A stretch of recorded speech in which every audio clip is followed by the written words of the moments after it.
how we started our own careers. You know, all of us did back in the mid '90s and the Yeah. 2000s. We didn't have internet, so we'll cover that. But yeah, it feels like it's actually went back to the very beginning in that terms of that process.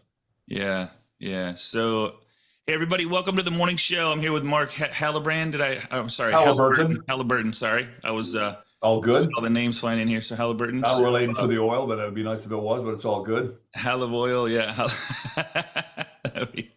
All right. So, Mark, well, man, let's get started. I love, love, love your story. I appreciate you hopping on my calendar the other day. It's just amazing that I get to do what I get to do and talk to people like you and get introduced to strategies that I like, whoa, you did what? So introduce yourself. Let us know a little bit about you. And you've been in the business, what, 6 months now?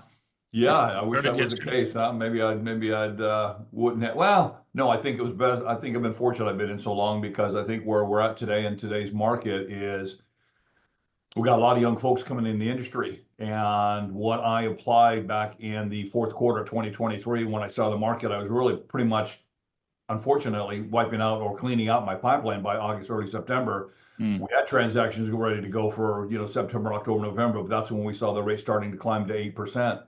And so I decided, hey, how am I going to get back out there? How are we going to build this back up to get back out in front of people? We could make a lot of phone calls, that was one way to do it, but I wanted to get more face to face. So I kind of took an old school tactic, how we all built our businesses. If you've been in the game for at least 20 plus years, we didn't have the internet. And I think today that might be a bit of a blessing for us old dogs in the business because now we're using old mhm. school tactics and we're pivoting using a lot of technology like we're using with RETR, which is now helping me even be more effective in the marketplace. But back to my story, I said, okay, how am I going to get out there and get in front of people? How can I beat the competition? Nobody was going out. No one was making calls. It really became very stagnant. And and for myself as well, I wasn't writing any business. We were writing it, but we weren't closing it. People were just in a panic mode. So I took an old school tactic. I built my career back in the mid '90s when I got into business. I was working with home builders, and I ended up finding a really unique niche, and I ended up being a backup player for Kaufman and Broad and D.R. Horton, all that. So I'm based in Orange County, California, and at that time in the market, the median home price was $1,070,000. The affordability was just extremely difficult, and we didn't have a lot of folks that could fit it. And there were so many of us here in Southern California fighting for that little piece of business. Now, I really originally built my career back in the Inland Empire, actually Temecula Valley, Marietta, and Menifee. And if you know that area, it's kind of a really unique. It's about an hour and a half north of San Diego. It's an hour, probably hour plus, hour and a half here from Orange County, and even farther from LA. Riverside is probably 30, 40 minutes. So I live in Anaheim Hills. So I decided, you know what, I'm going to do old school tactics. Let's go out. I have a couple of unique programs. Let's just go meet the flesh. Let's get face to face with the agents like we used to do back in the day. Let's see what I can find out. And I decided, take the month of September and just go out every weekend. So I went out Saturdays and Sundays and just wanted to see what I could find out what's going on in the streets. I was well received. I was shocked that no one was going out. It gave me an opportunity to really meet with the agents face to face. So I said, hey, let's make a game out of this. So I decided, hey, let me do a 100-day run. 100 days, 100 agents. Let's see how far we could push this thing, how many people we could meet. So in that fourth quarter there, I went out. I think I was out for 112 days. I met 106 agents, 107 agents is what I met. So it was every Saturday and Sunday. I mopped out my day. I was using RETR for the content. And I ended up, hitting the first agent right after 10 o'clock. In California, we go from like 10 to 2, 11 to 3, 12 to 4, 12 to 3, 12 to 5. So I'd start hitting the first ones right after 10 o'clock, and I'd make, a 6 hour run, and I'd just keep going until I could get to the end of the day. And I was averaging anywhere from 8 to 10, 8 to 11 in a given day. And I didn't stop for food. I packed up 2 sandwiches, protein bar, 60 ounces of water, and went.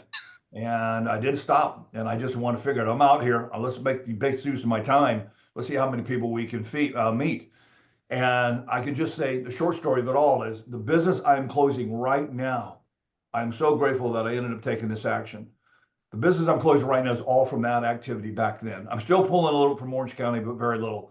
Everything I'm doing right now, pre-quals, closed, deals in production right now, in process and in contract, are all from those activities I did. I did that for the fourth quarter. I ran it all the way from September 1 to the middle of December. Took 2 weeks off, went right back into fourth quarter 2024, first quarter 2024, and they had the same action. What was nice about it is now I'm starting to run into people 2 times, 3 times. And now they're like, hey, yeah, you're the guy about it. And so I started building that reputation. So, what I was surprised is there's for you folks who have read David Goggins' book, excuse me, he talks a lot about how much we can push ourselves. And I thought for sure I was going to reach burnout maybe 8, 9, 10 weeks because I was going Monday through Friday, and then I was still going out Saturdays and Sundays. So I was going 7 days a week, and I wanted to see how far we can push it. Surprisingly, I didn't get tired. I was excited about what I was creating, and I was excited about the opportunity, and I was excited to get out in front of these people and meet these agents. So I think that's what kept me fired up. And I pressed on, man. Like I said, I did 112 days straight, nonstop. I took the 2 weeks off. I went jumped right back in first quarter 2024 and did the same thing and built those relationships, which I'm now nurturing. Some are now coming to me, 18 months later, 14 months later. We're now just starting to get an opportunity to do some work. Some folks were only doing 2 or 3 deals. Now, what I did with RETR was able to really drill down on the census-tract, and I was able to pull those information on those agents, eight buys or more on the buy side, and that's what I was kind of targeting. So that was really helping, drill down on that platform. So I did that the first quarter. I did the second quarter. I took a little time off on the third quarter, and then I kind of went back to a little bit of fourth quarter. So now with the information I have from RETR, we're able to pull that census-tract right away. That new data is fantastic. So I'm kind of blending in both. I'm not driving as much. I'm kind of more strategic on the agents that I can meet out there, and I'm just making a ton of phone calls on Monday, Tuesday, Wednesdays by taking that data, taking the plans that we have, using census-tract data and pulling that information and drilling down, being very specific on the targets and going after. So, but I got to tell you, man, it worked. I was pleasantly surprised, and I'm grateful that I did this because boy, oh boy, if I hadn't, I don't know where I'd be today right now without that activity. Yeah. So just backing up just a little bit. So this was, I think it was, didn't you tell me it was the end of 22? No, it was the end of 2023. End of 23. Okay. Fourth Okay. quarter 2023 is when I Okay. started in September 1. Yeah. Okay. And 100 days, 100 agents. Yeah, it was kind of a game I played to see how many I could see. I wanted to make it fun. Let's see how many we can get out and do. Let's make it 100 days, 100 agents. Let's just make that run and let's just go and see what we can do. And had you ever, like for everybody on the call listener, like had you ever done that before? Have you ever been to an open house before to visit agents? Like, cause you said old playbook, but have you ever done that before? No, I have not done the 100 Never. agents, 100 thing. I used to go out back in the early 90s. We used to go out and I would call them builder trucks, and I would pick up the deals that they couldn't get closed with their in-house lender. So I was used to doing that. So I think that's where probably it wasn't that hard for me to go out and step out. But I tell you, the agents were very welcoming to meet. They hadn't. I was fortunate in a way because of the market. They didn't have a whole lot of people coming in, so it had a kind of a captive audience. But you really got to see where they were and where they were challenged and what you could do to help them with the clients they had walking in the door and build that relationship and build those opportunities. And it's odd to me. You said that there were some agents that said they hadn't seen another LO in months. Some of them had not seen anybody in a year. In a year. They were like, hey man, so good to see you, man. Glad you came by. I said, well, let me ask you, how you got other LOs coming out? No, we're not seeing anybody coming out. You're the first one I've seen in 9 months, 8 months, a year. I was shocked. And I thought, oh my gosh, it's like, I wouldn't say fish in a barrel, but it sure did feel that way because I was like the only guy out there that was out there. And there was a few loan offers I'd run who'd be out there with their agent on an open house. And so we'd have a great time talking about the market and engaging in great conversation. But other than that, I rarely ran across anybody in that fourth quarter of 2023 and all of half of the year in 2024. And then you stopped halfway through 2024, and you still to this day are getting consistent, persistent referrals from some of those agents that you met with at the open houses. And what I did is I kept track of all of them in a way of kind of an old cheat sheet I just created. But I kept track of the community or the home, the listing they had at that time that I met them. So if I ran into them or if I call them on the phone, hey Scott, it's Mark over here at Arbor. Hey man, last time I saw you, brother, we were over at 123 Blaze Street Circle, and you had that really cool open house. Well, yeah, I remember. How you doing, man? So I was able to create a little bit more familiarity in that, and now I'm able to make those calls a little bit more on that group of 100. Well, now it's like 180, 190 that I've run into now since that time frame. Wow. So Wow. I have these people, and I've kind of recategorized them based on 0 to 2, 3 to 5, and then or 5 to 8 and above. So I kind of target the higher targets, and then I kind of work my way down that list. So now it's not a cold call, right? Now it's become a warm call because I know them, I've met them, I can talk about that open house. They may or may not remember, but they remember the open house I saw them at. They remember the address they were at, and able to build that. So that's worked in my favor as well. Nobody is, if anybody has questions for Mark, go ahead, shoot. But my question is, did you take anything to the open house? Did you just show up? Did you, hey, how's it going? Introduce yourself, and that was it, and start a conversation, or like what was? We had a particular program that we rolled out here in California. The volume of business we were doing, we had a $15,000 grant that was working for Tell me about any that. Yeah. home that was in the census tract. So census tract here in California is any minority group or any minority area or zip code that had over 50% minority qualified for the grant. So it was 15,000. So I was able to take this. It started at 25, then we ran out of cash, went down to 15. So now I walked out. I mean, I'd show up and say, hey, here's an opportunity that we could help drive your buyer's interest rate down. Anybody that walks in the door or anybody you're currently, nurturing along, who's sitting on the sidelines waiting for the interest rates to drop. Here's a strategy we could actually employ to help them pull the trigger today, because we all know what's going to happen when these interest rates drop. Just what happened in 21, 22 when we got all this over asking price, in terms of 5, 10, 20, 40, 50,000 over asking. Our first time home buyers, unfortunately, are going to be left out if we get into that market. And that's the mantra I'm having now.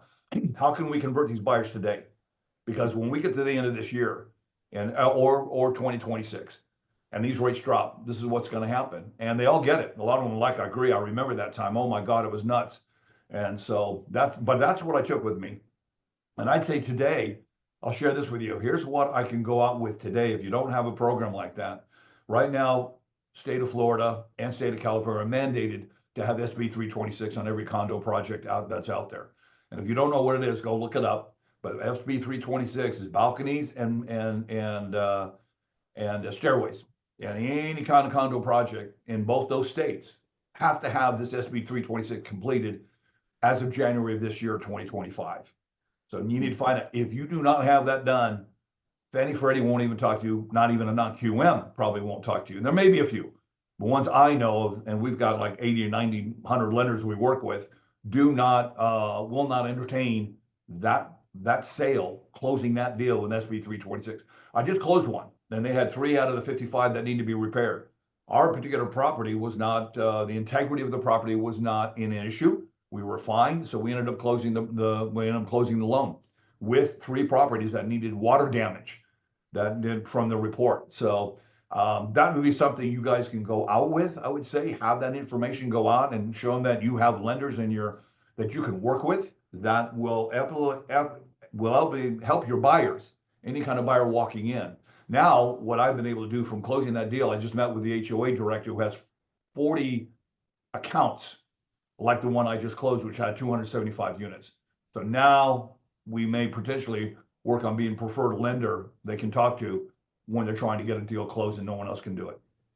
And that's another topic you brought up about the 15,000, which I think is, so you target agents in those MMCT areas, which you can find inside RETR as well. So you go in there and why not? You just download the list and let them know. Download the list. You go after the listings, right? Because the listings, some of them don't know about it. So you could offer that as a program if a buyer comes in, needs some help, needs to buy the rate down, you can use that cost for anything. The 15,000, right? 100%. It all goes towards closing costs. Okay. And I just really spoke about driving the interest rate right because it became an affordability issue. Yeah. We had people that they either could afford it, didn't want to pay the price, were just really stuck. And so I used it just to drive that point home. And 99% of the people have never heard of the program. Yeah, I would agree. Yeah, and I since I've talked to you, I keep sharing that different states do have different similar programs like that. So, and I show them how to go after the agents that have those in those areas to have a different conversation than anybody else is having. So thank you for I just feel you need to go out to the agents and have something of real value. I think it's going to be difficult if you're just going out, just we all know the norm. We're fast. We got great rates, yes, et cetera, et cetera, et cetera. I think if you can come out with something, even a fact-finding piece like the SB 326 for the state of California and for the state of Florida, which is mandated. Other states, I don't know. I don't think that's a ruling right now that I understand, but so far California and Florida too that are hit that have to have this report done. And Fannie Freddie will not touch it if you haven't even had the report. If you're clean on the report and you've had it, then you're good. But if you're not, and most will find something going on, then you run into a non-QM issue, and then you can hopefully get it closed through that process. Crazy. And I know one thing you brought up that we kind of laughed about. You was like, I don't know why anybody would want to see me, and I just want to bring this up because you're like, I'm just this guy showing up to an open house, and I want to give credit to you for just pulling the trigger and going and doing it and going, hey, I got to do something. What is someone else, what is no one else doing, and you did it. And I just want to put it out there that it doesn't matter who you are. It's what you bring to the table and how you converse with the people at the open houses. Right. Yeah. It was, I wouldn't say it's easy. It wasn't hard. It was just a lot of time, a lot of driving. I'm an hour and a half, hour and 20 minutes from Temecula, Marietta. So I drove every Saturday, Sunday. It was a 3-hour drive. Okay. Plus the 4, 5, 6 hours I was out in the field. So it was anywhere from a 7 to 9 hour day. But I didn't care. I mean, I felt that, I was able to pivot and do something that get out there. I think I would feel worse if I had not done anything. And now I know today, if I hadn't, oh my gosh, I wouldn't be closing what I'm closing right now. In terms of adding to what we currently have in terms of our base. So I think if you can get out there and meet the people, I just think it's one way to make it work, right? If you make the calls during the week, but you can get out and hit really targeted agents, I think you're going to be able to add those relationships. There's nothing better than a face-to-face if you can pull it off. It just works. It just works. It's old school. So I feel it was very effective for me, and I'm going to continue to do it. What would you tell somebody that has that fear of, I think COVID was a kind of it hurt a lot of people. We got comfortable to our seat, to our offices, home offices, not going out and seeing people. What would you tell somebody that has that fear of failure, fear of rejection? Like, is there some rejection that you face that you're like, just, whatever, next? Like, what would you tell somebody? I had occasion where somebody already had, it wasn't too often, but they already had the great lender. Mark, I'm already set. I got my cousin, my brother, da-da-da. I said, totally get it. All good. But you got to remember, we know more than those agents do. So if you go in with just a little piece of knowledge that you think you can share, anything you can bring to the table that would help them convert potential buyer, a program, whatever it might be, you will have that conversation and they're open to it. Yeah. You have a few that'll, I wouldn't say, I used to go in the old days and said, what's the worst they can do? Kick us out? Say no? Okay. So next, move on. And I really didn't have, I got over that pretty quick. Once you get through your first 4 or 5, you'll find it's pretty easy to walk in. You just walk in, hey man, how's it going? First thing they say is, hey, how you doing? I'm doing pretty dang good.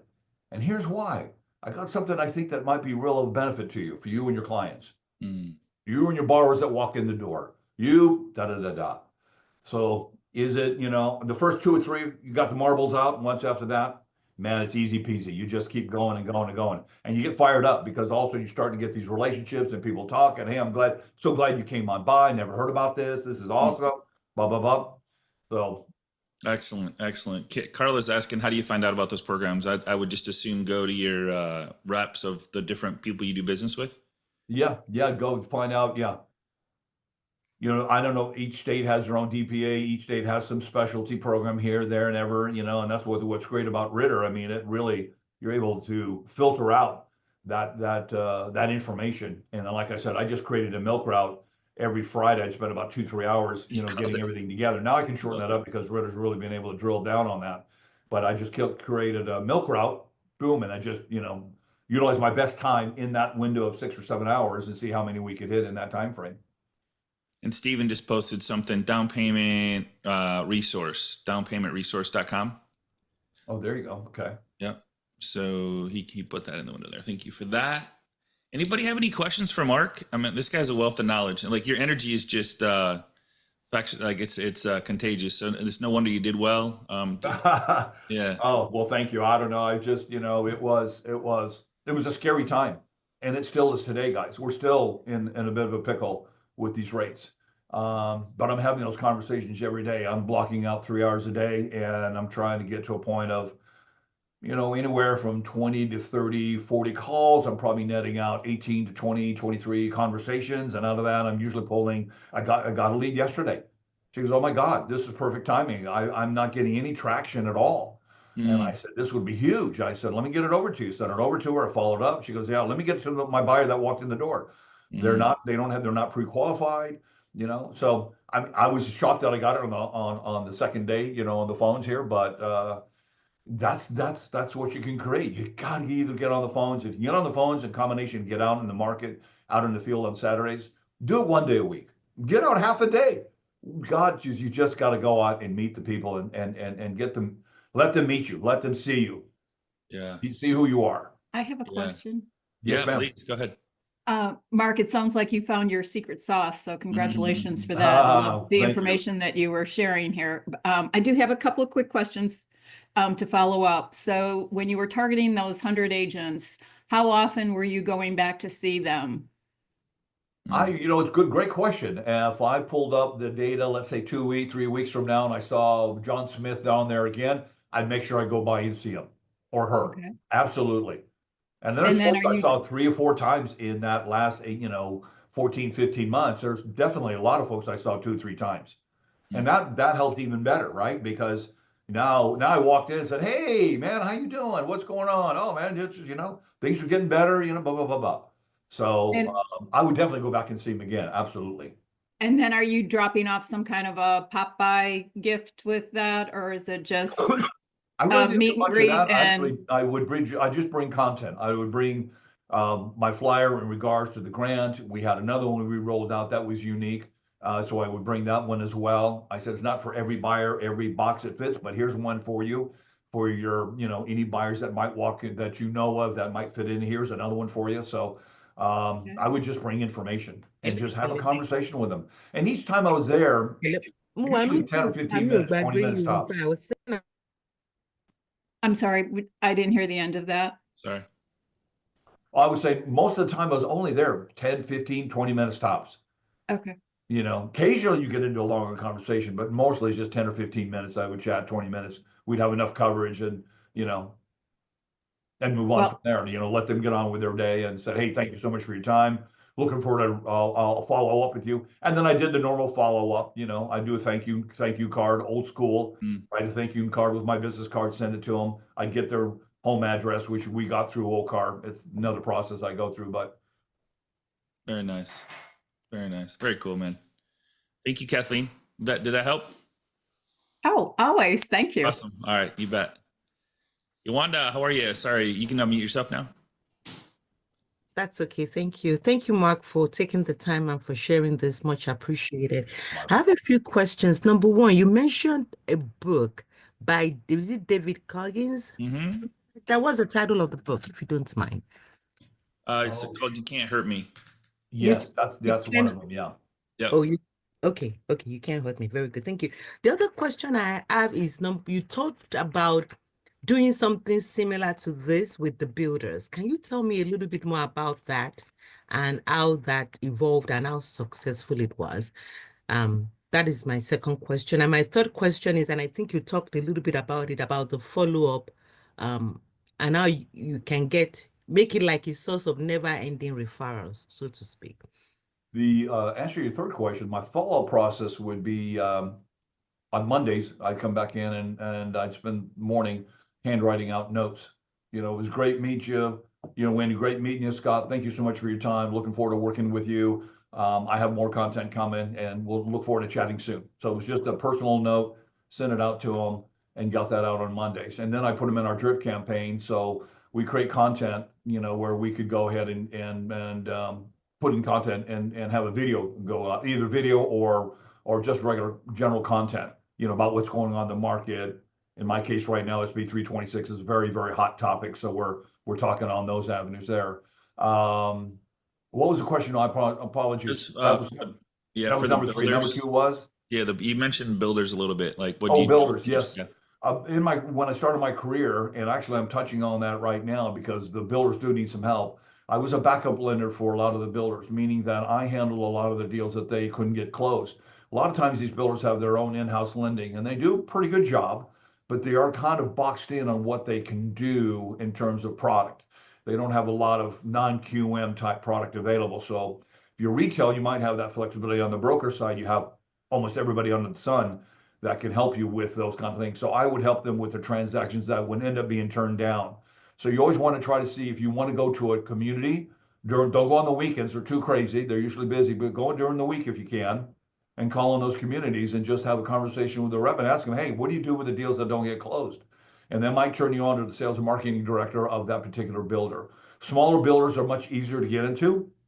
Your big ones are pretty challenging. Your Kaufman Bros or KB Homes, your DR Horton, things like that. But that's a great avenue there of business you can get, which I've been very successful with. Awesome. And I know we're coming up on the end. If anybody has any more questions, are you doing any social media connection after the first meet and greet? Are you doing any? It's a great question. I'm just starting to do that. I Okay. did not have the bandwidth to do that, so I'm actually hiring my first VA on the marketing side. That's going to help me with that process. So we're going to pull Beautiful. everybody I've met, get all their Facebook information, create those invites, and start that because I need them in my feed so that when I'm generating that content, and I Mhm. need to be more regular with this. That's another thing I'm now integrating is getting more. Make sure I'm posting, 3 to 4 times a week to make sure I get them in my feed so they can like and trust me in addition to talking to me on the phone, creating that trust value that we all talk about. Yeah, let me know if you need help with that, brother. I can guide you in the right direction. Make sure I will definitely be calling you on that. you bet. All right. Anything else from Hey Mark? guys, yeah, just John Camps here. One thing, Mark, I was going to say that I was really successful with, and just throwing it out there for everybody else is I'm in Chicago, so the winter got me out of it, but I'm getting back into it. And what I was doing is calling realtors that have open houses and calling them during the week, and like let's say Thursday, Friday, and being like, hey, I'm going to stop in there, and I want to do a video showcasing your listing. Yeah. And Beautiful. and then basically be like, will you walk around and talk with the listing with me? If you go follow me on Instagram, I've got like 30 of them that I did, but they all want content and they're all told that they should be talking. Yes. And that so it's a great way to get in there. And then you have like, you've got the video that you did with them. Go look at your Instagram. The one thing that I was doing that you reminded me of is that, like, even go there and be like, hey, we're showcasing my $15,000 that you qualify for this listing on the video, right? So just another way to build value and another way to get in front of them. And when you do that, they're more like, oh yeah, you're coming to my listing on Saturday. Like, they know you're coming. So just a good idea that I was successful with that I want to throw out there. I love that idea. That's awesome. Love that idea.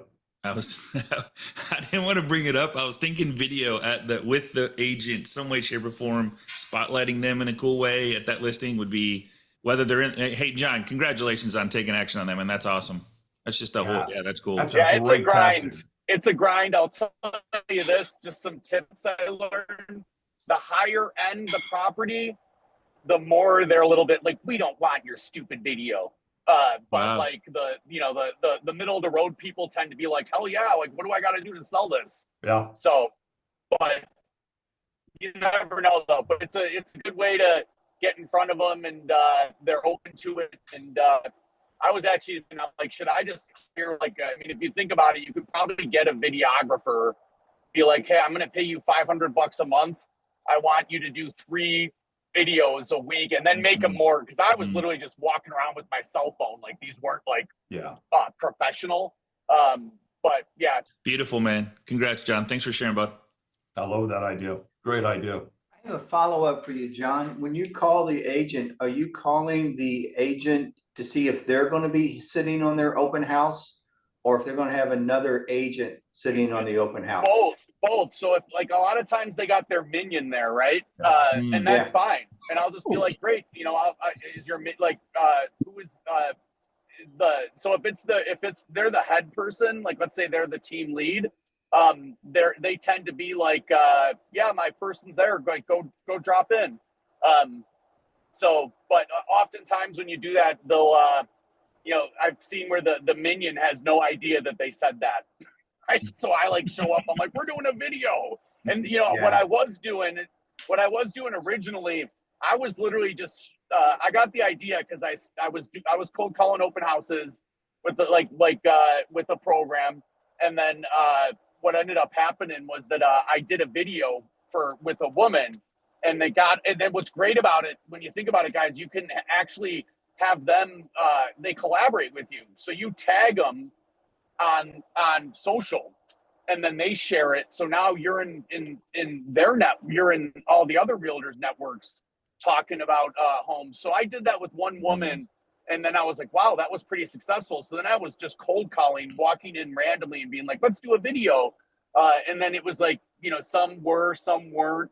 And then I was like, you know what, there's enough demand in this that if I just take a Thursday and call through the open houses in my neighborhood, that way they know that I'm going to be there, and I'm not just like, because when you're just randomly doing it, some are like, no, I don't want to do a video at all, and then you kind of feel like, great, I just drove out here, wasted my time. But yeah, and then the other thing I was thinking too, like, is because you'll have some that are like, oh yeah, you can come and meet me, but I don't want to be on the video. And you can do a video, and I'm like, yeah, I don't want to do that, right? But then I'm kind of debating. I'm like, shit, what if I just, all right, fine, I'll do a video for you. Are you going to post it for me? Like, I'll walk around and talk about your listing. Do you know what I mean? Like, it's content, right? And yeah, just ask, can I tag you? Hey, can I tag you in my video? Exactly. Yeah. I mean, you want to ask, and then ask them to call whoever's going to be sitting on there to know that you're coming out. Because I've had them come in and they're like, oh man, I got a call, and I'm sitting and wait for them to actually get a call back and all of that. Because I do the same thing. Yeah. And you want to make sure who's in there. If it's going to be the agent, not, and like the bigger agents aren't, but at least you want to get their social information to make sure that you can tag them and the person going to be there. But that's a great idea to do that again and do that. Yeah, it works well. And I would say some of the pitfalls that you're just going to run into is like, you're going to have some agents that are like, oh yeah, no, totally. And then you get there and they're like, they're all over the place. And then like, you want to tag them and they're like, oh, I don't know if you want to tag me. And you're like, dude, I specifically told you that, like, I want you to tag me. Like, I'm not doing this for, you know what I mean? So anyway. Yeah. Good stuff. Thank you. All right, guys. Sorry, I got to run. I'm like, oh, good, John. Thanks so much for sharing, bud. All right. See you guys. Bye. All right. So Mark, take us out the door, man. What's next for you, buddy? What can I hold you accountable for the rest of the year? Next 90 days. Let's just do 90 days. Ooh. 90 days, Great baby. call. Next 90 days. Yes, I would say, guys, I think all of us, you know what, I'll share this with you. Yesterday when I was prospecting, I had two people call and say, dude, I got to let you know, respect. You're calling me. He goes, I'm getting a few calls, not much, but he said, I love your message. I love your energy. He said, and you're hustling. He said, I like that. That's really nice. Stay in touch with me. Send me your flyer. Follow up with me in a couple of days, etc. So I think what I want to do in the next 90 days is just stay on those phones. If I can continue to have, let's do the math, guys. You can have 30, 40 conversations in a week. If you spend 3 days a week, maybe 3 hours, 2 hours, making the calls, you can have 20 to 30 conversations. And then those ones you see that they do, and a lot of them I'm calling do have open houses. So then maybe you can bridge and say, hey, by the way, Scott, are you going to be at your open house on Saturday on Barista Street? Yeah, I'm going to be there. Hey, you know what? I'm going to be in the area. Would you mind if I stop on by? Now you can build a little bit more rapport on that end as well. So you can kind of bring the two together. But I think, I'm using old school tactics of going out and knocking on doors, going out and meeting the agents face to face. And then I'm pivoting with using, the more new technology stuff like the videos and like what John was talking about, what Scott's talking about, and implementing that, drip campaigns, videos, content going out on them. And we're just hitting them with content and face to face and getting on the phone and saying hello. Hey, I've got something new that's we're rolling out, or did you know of? So I think if you can incorporate those two, we can make enough connections and build enough relationships where we can survive through this challenging time. Let's face it, it's not easy. Yeah. And that's why we lost over 50% of our loan officers in the country. Here in California, we lost over 60% of the agents. That's probably a good thing. But if you do these tactics, I think if you can do them every day and a little bit every day, we'll get through this period of time that's a bit of a challenge right now because it's available. It's out there. Yeah. We just need to go get it, guys. We just Ton of need business. to go get it. Just Yeah. got to pick up the phone and go. Get out and meet them. They're there. Yeah, there's one story I want to share with you guys. I'll leave you with. So a good friend of mine, Kelly, she did the exact same. She got invited to an open house of an agent that she did a happy birthday. That's why social media is so big. She did a happy birthday video for this agent in her DM. Just said, "Hey, happy birthday, Mark. Hope you have an amazing day. You know, best wishes, enjoy, whatever." So this agent invited her to an open house. Here's a little piece you could add to it. You could pull the info from the open house and say, "Hey, do you mind if I market that open house on my social media with you?" So you pull the details from the open house, the couple details of the property, throw it in this. I don't know if you guys have heard of it, Chat GPT. You probably haven't heard of it yet, but it's a really cool site that I use, Chat GPT. So if you put it in there, Just it'll every set up day. a really cool post for you. Grab a picture of the house, say, "Hey, look forward to hanging out with so-and-so. Come by and see us at this open house this weekend at 123 Test Drive." So now you're tagging, so these other people are seeing you, tag them, and you're hanging out and showing up, and now you're being visible on social media. Just a cool little 5-second addition there. That's the second piece we need to do a lot more of. All of us need to do a lot more content, a lot more out there. It's not that hard. It's just you got to Yeah. allocate some time, and if you can get it done, Yeah, that get it VA in. could do that for you all And have day. the VA help you. You know, Yeah. for $500-600 a month, you Mhm, can have somebody help you with all of that work. mhm. So you're just focusing on the two things you do best, which is either Yep. producing content or getting out talking to agents on the phone or buyer consultations. Yes, sir. Mark, man, I can't thank you enough. Thank you so much for getting up. I know I had to push you a little bit. Get out of bed. He goes, "No, I'm up at 5." I'm like, "Okay, everybody says that, but were you really up at 5?" Yeah. I got your text this morning at 5 a.m. Bro, are we good? Are we going? We're going. I'll be there. All right, brother. Hey, for anybody that wants to stick around Been for a 2 pleasure. minutes, Mark, I'm gonna a pleasure, man. Hey, go do you, and I appreciate you. Get with me if you want my help on the social media piece as far as setting up lists and doing different things. And I'm going to be follow up with that strategic later and today. intentional. Yeah. Okay. Definitely. All right, I want to show you guys that are left where to find the open houses on RETR really quick before we head on out of here. So here's my screen. If you guys go to real estate, find properties, this is a great way to make a warm call. But you find properties, new listings, and open houses. Typically, they start showing up on Wednesday, sometimes Thursday, Friday, depending on where you're at. This is Orlando. And you can sort by open houses. Here's the open houses coming up right here. And then if you want to just do the open houses, but here's the kicker, and this is what Mark was talking about. So if I click open houses, it shows, and then you could sort by buy count. And so you can see, I'm probably going to want to go to that one, but he's, like somebody called it a minion, but like whether he has him or somebody else there, but it shows you which ones to be strategic about and intentional about to go to. So you can see the ones that are having the buy side. So it shows you all those. The longer it goes into the week, the more open houses there are. But they typically, as an agent, some of them start early, but most of them start on Wednesday posting, Thursday more, Friday more, and then and so on. So you guys can check that out. All right. So again, real estate, find properties, new listings. It shows not only the listings, and you can go back if you want. If you want to go back and go, all right, did my agent? And then the other thing that I really love, if you go to my agents, this is kind of like if you haven't talked to an agent in a long time, you want to go, have they done anything? Are they doing anything? Or things. So do my agents have any recent listings? And so you'd look up and see who's doing what and when they come about, so you can be strategic about, hey, Kurt, congratulations on that new listing at 111 Moonlight Drive. Awesome house. Want to see it? Just click on the house, say something about the red door, purple door, yellow garage, 3-car garage, 4-car garage. Like say something cool about it to let them know that you are like paying attention to your relationships. So really cool way to be strategic, intentional, and make it a relationship, just not a transactional type relationship. Cool. All right, everybody. Appreciate you. Thanks for being here. Don't miss my boy Zach Blesnick tomorrow, who built $100 million branch. Don't miss it. He's going to be here with us. He's raw. He's a little crazy on the crazy side. So get up early, drink your coffee, be ready, be energized. We'll be here same time, same place tomorrow morning on the RETR Morning Show. Take care, everybody. Appreciate you, Mark. Love you, man. Thank you. Bye. Take care.